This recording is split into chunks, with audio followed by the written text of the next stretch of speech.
Of how to do hoop by drill 1, hoop by drill 2, all 7 angles, how to move your feet, and not have it be horrible work as far as your coordination. You should be kind of used to it. And then we get into the sweep drill. Sweep drill is, now we get into where I teach less in specific technique and more in principles.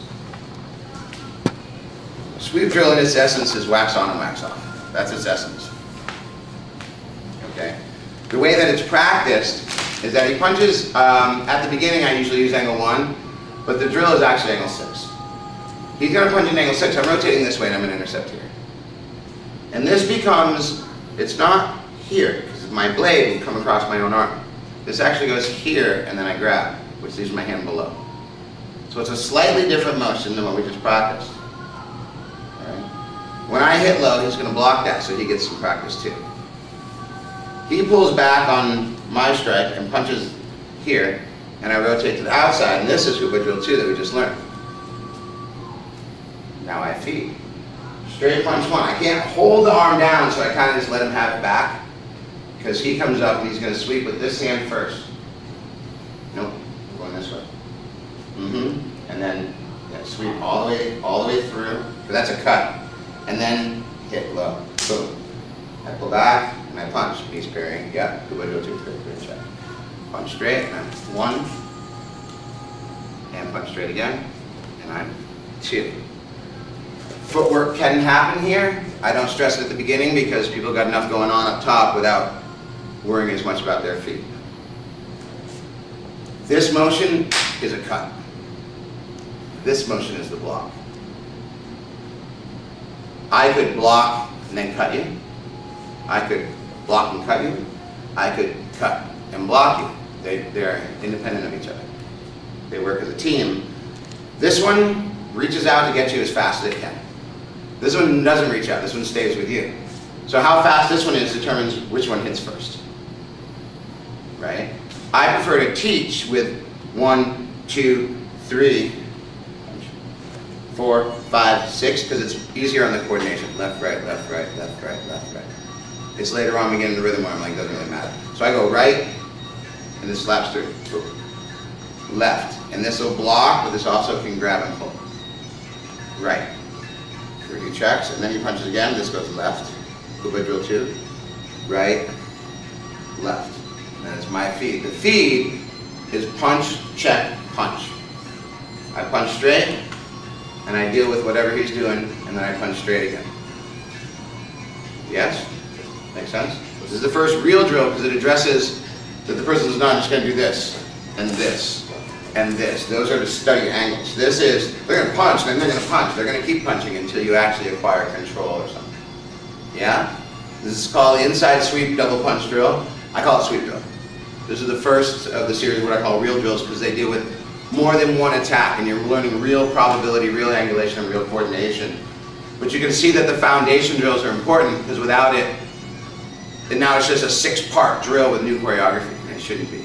It should be one new piece, which is the sweep through, and then this drill should already be familiar. So let's try that with a double. This is angle 6, technically. It's a thrusting 1, right? You don't want to get too tight here, because this is a blade culture. This is very rarely, we would call this a 70, we would go all the way over.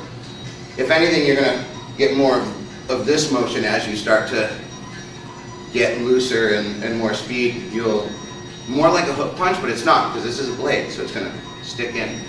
If you ever want to get your motion down where you think you're being more realistic, imagine, or try, grab a buck knife or something and go to some sheetrock with it where there's no stud bone in the wall.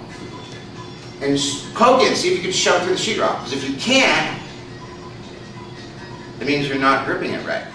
And you're not holding your arm right. Don't just go all out at it because you might cut your hand because they don't have thumb guards.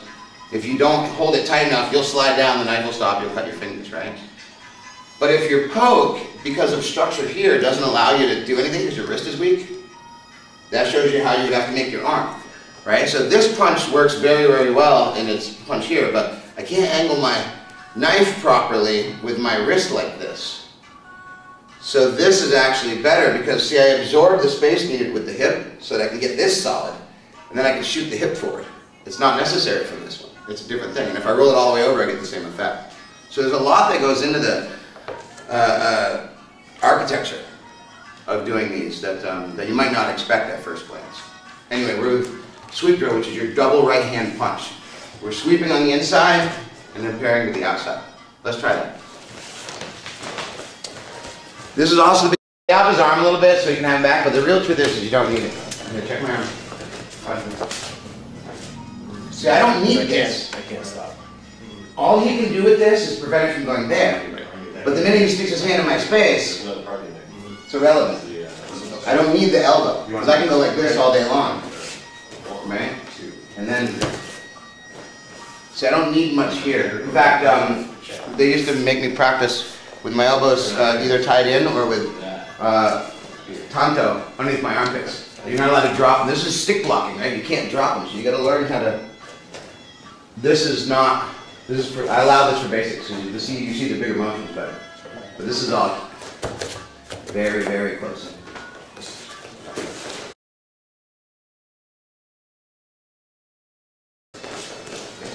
Remember I was talking about the knife in the wall? We start coming here, and that's where it becomes slightly different, right? It's not a big deal, because the drill still works, but the real truth is you might not sweep that angle. The minute it gets too tight, I wouldn't come inside of it, I would go outside of it, which means that now you're practicing a skill that you should use to that context, right? That's why I flare that elbow out a little bit. Yeah, now you're at attack. Right, because the thing that you want to create for your partner is the correct reason to use this block. And if you're over here, I wouldn't. Now, if you're over here and I happen to be moving this way, I might. But now that's additional context instead of the original. The original job of the feeder is to set up the correct context for the defender to work the drill. Right? And in this one, it's not here. Because you can go either way with that. It's very clearly here because that's right. That's the best way to realize that. The issue that you're dealing with is that when I go here, maybe we'll freeze. This is a knife. There's no power behind it, right? It's a very quick motion for me to reacquire the target and go like this. So you have to go boom, boom, and take that back the other way. That's what we're learning is that if I can't find it one way, it's going the other way. Get there quick, right? And that's what we're going to deal with right now.